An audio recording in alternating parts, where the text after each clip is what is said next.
informel, rappeler un peu l'histoire des bâtiments. Je crois que rappeler l'histoire des bâtiments, c'est rappeler, je crois, presque une histoire de vie professionnelle, tout au moins pour moi. Je le vois pour Michel Roustan, je le vois aussi pour Pierre Gonçal. C'est pratiquement... Et dans le fond, on m'a dit informel, puis moi je dis, mais ça revient à parler du LPB, et puis on m'a dit, bon, attends, mais laisse le liste. Et donc je me suis posé une question, et si le livre avait 50 ans? C'est une question de fond, finalement. Il y a 50 ans, je pense en 66, moi j'arrivais, ce bâtiment n'existait pas, j'avais garé ma voiture là, à l'entrée, et de l'autre côté, j'allais voir Henri Roch, qui m'a envoyé à Morée, le directeur de département. Henri Roch, il se trouve que j'étais assistant, fait ma thèse avec Henri Roch sur le réformage catalytique des essences et les corrélations entre l'hélice d'octane et la composition des essences. Vous voyez où ça a mené. Hein? Bon, comme quoi, on n'est jamais déterminé. À ce temps-là, il y avait un environnement. Il faut voir l'environnement. L'INSA n'avait pas sorti sa première promotion. Toi, Michel, tu es sorti en 68 et Pierre est sorti en 69. Et en ce temps-là aussi, il y avait un corps professoral qui avait été... et on avait un environnement INSA. Michel était dévolu pour le génie alimentaire, je te rappelle, ton contrat avec le co-séchage du lait et des fruits. Bon, moi j'avais eu un sujet sur les séparations osseuses de Parmousse, tu as pris la thèse là-dessus. Bon, nous c'était avec Durand, c'était la partie bio et moins la fermentation, mais la fermentation, pas la fermentation au sens où on l'entend maintenant. Puis Pierre est arrivé, etc. Bref, on a eu une période qui était merveilleuse parce que on est allé visiter toutes les boîtes qui faisaient de la bio, du génie bio, française. Alors c'était de la vieille 204 de Durand, où des fois, se demander si c'était pas un cercueil roulant, mais en fait, peu importe, c'était sympa. Et là, s'est bâti finalement une conception de dualité bio et génie des procédés. Par ailleurs, il fallait que l'on acquiert une personnalité sur le plan de entre le génie chimique et l'école de chimie Purpan, il fallait faire... C'est là que Durand a eu des idées très claires et de génie, d'ailleurs en accord avec Henri, c'est de dire on intègre bio, puis on va travailler sur la généricité de l'interface sciences de l'ingénieur, sciences de la vie. Bon, il y a eu des devoirs. Donc les départements se sont séparés, d'un côté le génie des procédés, de l'autre côté, premier à avoir ce nom en France. Génie des procédés, génie bio. Et là, on a continué à brainstormer. Là. Et par contre, si je vous disais la somme qu'on avait pour vivre, en tant que labo, ça devait être 1500 € par an pour la petite équipe. Et on était, tu te rappelles, Pierre, c'était juste. Donc Durand nous a obsédés pour avoir des contrats, pour tout ça, mais quand on n'a pas de matos, etc., c'est bien gentil, mais il faut y aller. Bon. Finalement, les premiers contrats sont arrivés.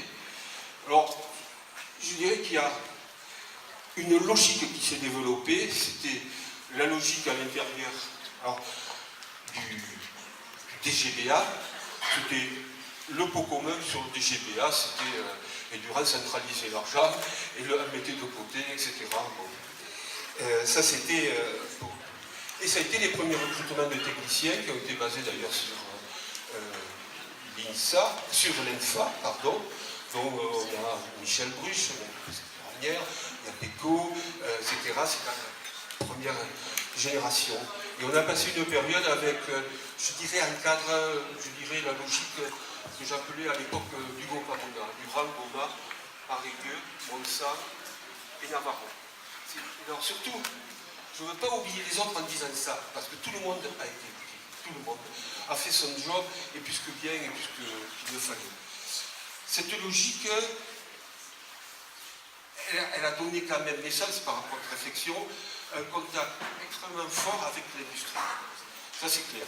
elle a donné la possibilité d'avoir une personnalité scientifique et de pouvoir en 1979 être considéré par le CNRS. Alors, dans les dissensions qu'il y avait, je vais passer sur les trucs, la logique par rapport à la reconnaissance des EPSCT était un gros élément de différenciation entre Durham et Roch. Bref, on y est arrivé. Je crois qu'on a eu une chance, c'est qu'on a grossi, et il y a quand même une corrélation dans la recherche, c'est la corrélation entre le nombre de chercheurs, leur financement et leur surface au sol.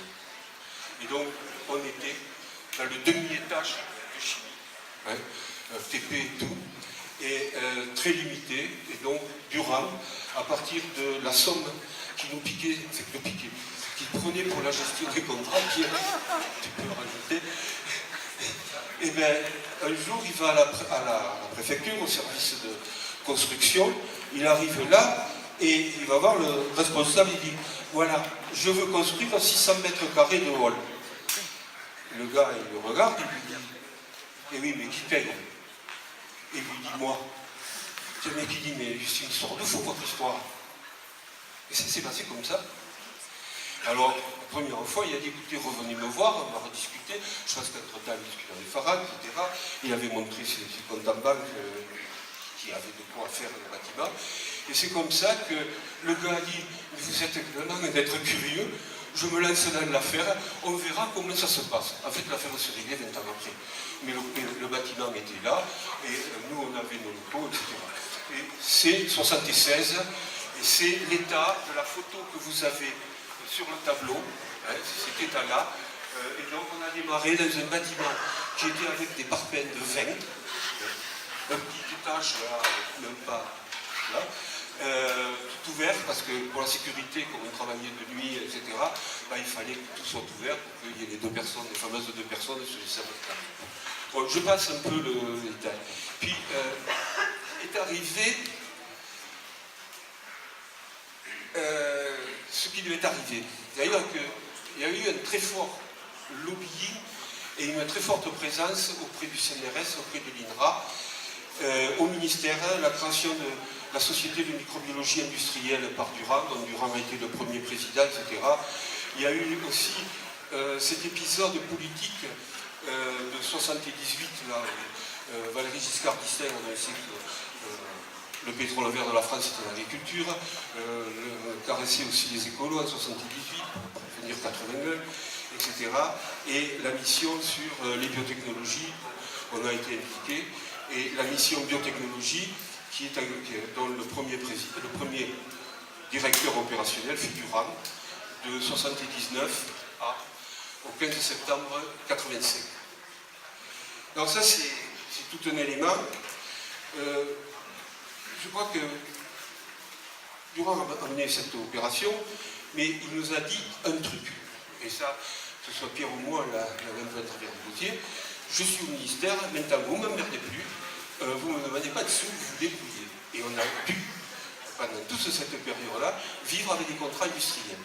Ah, on a connu le système, bon, ça, mais ça nous a dévirginisé quand même, quelque part. Et je trouve que ça a été une très bonne leçon. Et quand il est revenu et qu'on a pu redemander de l'argent au ministère, à la région, c'était pas mal, parce qu'on pouvait aussi avoir de l'argent qui ne soit pas que c'est comme ça qu'on calcule. Bon, mais son passage au ministère a laissé une chose. Et cette chose, c'est le centre de transfert, c'est le bâtiment d'à côté qui va être démoli. Alors, ce bâtiment fut payé par l'équipe, l'autre bâtiment au ministère sans un sou de l'INSA, et, mon Dieu, les choses sont allées... Alors, à l'époque, Durham avait mis dans le système deux moteurs, chimie biologique, enzymologie et fermentation, avec moi-même. Après, il a fallu, est arrivée la période, je dirais chaque décade a amené ses éléments. La période de 83 a été une période où on a vu le bloc du groupe Amonas, Pierre a monté Bio-Europe, Navarro a été nommé à Montpellier, Pareilleux à Agen, on s'est retrouvés à poil. Oui, avec les maîtres de conf, les sabras, donc les coms, etc. Et 18 étudiants. Alors comment vous voulez faire pour progresser dans un système comme ça? Pour progresser dans un système comme ça, il faut être fou. Alors qu'est-ce qu'on a fait? On a fait un projet pédagogique à 84 étudiants par an. Bon, on nous a calmés, ça s'est arrêté à 48, mais ça a permis, avec la règle des 12 étudiants par et 12 enseignants, un enseignant par 12 étudiants, de passer le cas et d'évoluer les contrats, tout ça, on a inventé. Et donc, on a eu une réflexion, je dirais, dans les années 85 qui fut très bien, qui a été une réflexion à la fois sur la pédagogie et à la fois sur la recherche. Donc on a à ce moment-là assumé qu'il fallait avoir deux moteurs supplémentaires, un moteur très biologique, moléculaire, et c'est l'avenue de Masson, et un moteur plus génie, c'était l'avenue de Christian. Voilà. Donc, un peu pour ajouter. Et à ce même